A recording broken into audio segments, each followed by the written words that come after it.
এই যে আমরা নামাজ পড়তে পারি না, আমরা মুসল্লিরা দাড়ি রাখছি, দাড়ি টুপি রাজাকার, তাই আমরা নামাজ পড়তে পারি না। বিসমিল্লাহির রহমানির রহিম। সকলের প্রতি আসসালামু আলাইকুম, হিন্দু দাদুর প্রতি আদাব। আমি বলতে চাচ্ছি, বাংলাদেশ সরকার শেখ হাসিনা তিনি পদত্যাগ করে চলে গেছেন। আমরা সাধারণ জনগণ, ছাত্র ভাইদের আমি আত্মার মাগফিরাত কামনা করছি। এই বাংলার মাটিতে এই ফ্যাসিস্ট সরকার আমরা দেখতে চাই না, আর আসতেও পারবে না। যদিও আমাদের বিএমপি থাকির মাধ্যমে চলে আসে, আমরা তাদের ফাঁসি দেখতে চাই। ওবায়দুল কাদের, কামরুল ইসলাম, কামরুল ইসলাম, আরও দীর্ঘ কয়েকটি নেতা ছাত্রলীগের সাদ্দাম হোসেন, এদের ফাঁসি আমরা না দেখে আমরা ইনশাল্লাহ ক্ষান্ত হব না। আমার আবু সাইদ ভাই আত্মরক্ষার জন্য কত কি করছে, হেলিকপ্টার থেকে গুলি চালাইছে। আজকে আমরা কথা বলতে পারছি। সাংবাদিক ভাইদেরকে যখন নিম্ন চাপ দেওয়া হয়েছিল, নিম্ন চাপ করা হয়েছিল, তোমরা এগুলো কথা প্রচার করবা না। তাই এখন স্বাধীন বাংলাদেশ, এখন সাংবাদিক ভাইদের বলছি, আপনারা পারলে শেখ হাসিনার ফাঁসির কথাবার্তা আপনারা যদি শেয়ার করতে পারেন, আপনাদেরকে আমার পক্ষ থেকে লাল গোলাপ শুভেচ্ছা দেব। আজ যদি আপনারা ফাঁসির পক্ষ না যান, তাহলে আপনাদেরকে আমার পক্ষ থেকে সাধারণ জনগণ আই হেটু করব।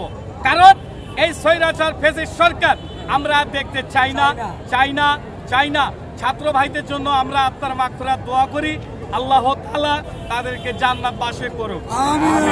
এই বাংলার মাটিতে শুধু তাই নয়, এই বাংলার মাটিতে তার ছেলে সজীব অজীব জয়কে এনে ফাঁসি দেওয়ার জন্য আমি সবিনয় অনুরোধ করছি। আমি তার ছেলে যেমন আমাদের তারেক ভাইকে সে রিমান্ডে নিয়েছিল। এই যে আমরা নামাজ পড়তে পারি না, আমরা মুসল্লিরা দাড়ি রাখছি, দাড়ি টুপি রাজাকার, তাই আমরা নামাজ পড়তে পারি না। তাই ওদের এখন আমরা নামাজ কালাম নিঃস্বাধীন পড়তে পারবো, এখন আমাদের কোনো সমস্যা হবে না মুসলমান ধর্মে। তাই ওদের যে কয়টি নেতা খেতারা আছে, বাংলাদেশে বাংলার মাটিতে যেমন জুনাইদ আহমেদ পলক, উনি ইন্টারনেট বন্ধ করছিল আর হেলিকপ্টার দিয়ে অসংখ্য গুলি করা হয়েছিল। তাই আমি বলতে চাচ্ছি, নামাজ পড়তে গেলে মসজিদে হামলা, মসজিদে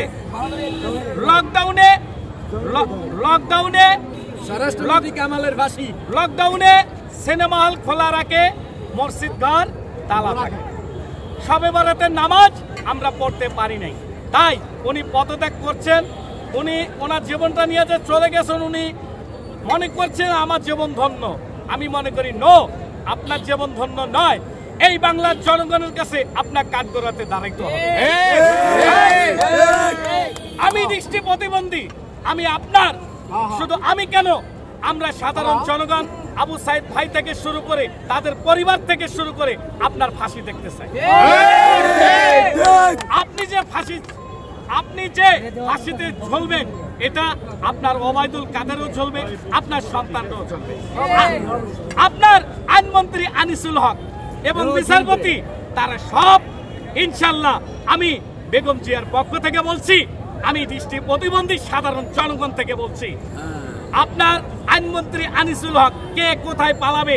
হ্যাঁ, রাত্রে তুমি নদীর কিনারায় তুমি যেতে চাবা, ওদিকে ভারতে তার কাটার বেড়া আছে। যেখানে যাবা, তোমার এয়ারপোর্টে পাহারাদার আছে। যেমন জুনাইদ আহমেদ পলক, তিনি আটকা পড়ছেন। এইরকম আমি যে ব্যক্তি আটকাইছেন তাকে, আমার পক্ষে ডক্টর হাসান মাহমুদ, আমার পক্ষে যে আটকাইছেন তাকে আমি লাল গোলাপ শুভেচ্ছা শোনাচ্ছি। নেতা কর্মী যারা একটি লোকজন বের হতে পারে না, তত্ত্বাবধায়ক সরকারটা হলেই ইনশাল্লাহ আমাদের কাজ সফল হয়ে যাবে।